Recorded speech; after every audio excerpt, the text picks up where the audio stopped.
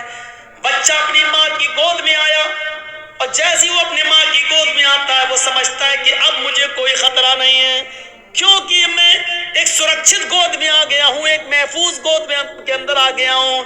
اب مجھے دنیا و مافیا کا کوئی خطرہ نہیں ہے. بچہ اپنی ماں کی گود میں آ جاتا ہے تو وہ دنیا کے بڑے سے بڑے خطرے سے اپنے آپ کو محفوظ سمجھ لیتا ہے. قرآن یہی فرما رہا ہے, لوگوں نماز یہ ماں کی گود ہے. تمہارے لیے بڑے سے بڑے خطرے جب تمہارے سامنے آئے, بڑی سے بڑی مصیبتیں جب تمہارے سامنے آئے, بڑے سے بڑے خوفناک مرحلے جب تمہارے سامنے آئے تو تم نماز کی آغوش میں آ جاؤ, نماز کی گود میں آ جاؤ.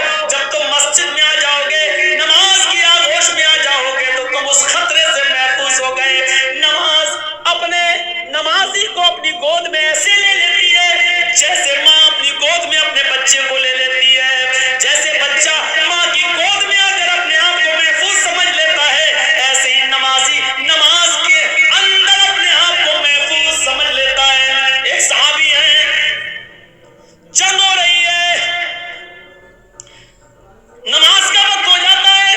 نماز کے وقت ہی میں ابو داؤد شریف کی روایت ہے, ایک تیر آتا ہے اور تیر آتے ہی ان کی پیٹھ میں لگتا ہے. اور سوچو تیر کسی کی پیٹھ میں لگ جائے اور نماز کے اندر لگ جائے. لگی, ہاتھ بندھے ہوئے, تیر پیچھے لگتا ہے, خون بہنے لگتا ہے اور ٹپکنے لگتا ہے. لیکن انہوں نے قرآن پڑھنا بند نہیں کیا, پوری نماز پڑھ لی. جب سلام پھیرا, السلام علیکم ورحمت اللہ, السلام علیکم ورحمت اللہ. لوگ ان کے پاس آئے, صاحب یہ کیا کیا تم نے؟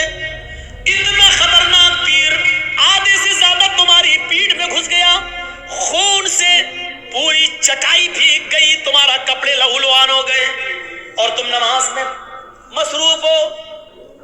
اس صحابی نے جواب دیا, جب میں نماز پڑھ رہا تھا اللہ کی قسم میری پیٹھ میں کب تیر لگا مجھے پتا ہی نہیں چلا, اس لیے کہ میں سورہ کہف کی تلاوت کر رہا تھا اور سورہ کہف کی تلاوت کرتے ہوئے مجھے اتنا مزہ آ رہا تھا, اتنا انجوائے مل رہا تھا. سورہ کہف کی تلاوت نے مجھے تیر کی تکلیف بھلا دیا, مجھے پتا ہی نہیں چل رہا ہے کہ مجھے تیر لگا ہے. یہ تو تم ابھی بتلا رہے ہو کہ مجھے تیر لگا ہے, اب دیکھ رہا ہوں کہ یہ خون لے, مجھے تو احساس ہی نہیں ہوا.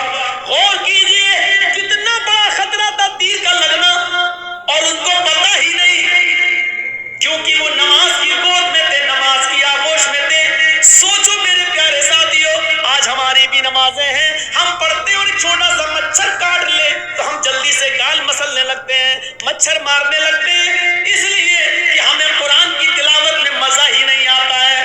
وہ کہہ رہے ہیں کہ ہم ایسے سورہ کہف پڑھ رہے تھے, سورہ کہف کی تلاوت میں مجھے اتنا مزہ آ رہا تھا, اتنا انجوائے آ رہا تھا کہ مجھے پتا ہی نہیں چلا کہ مجھے کب تیر لگا.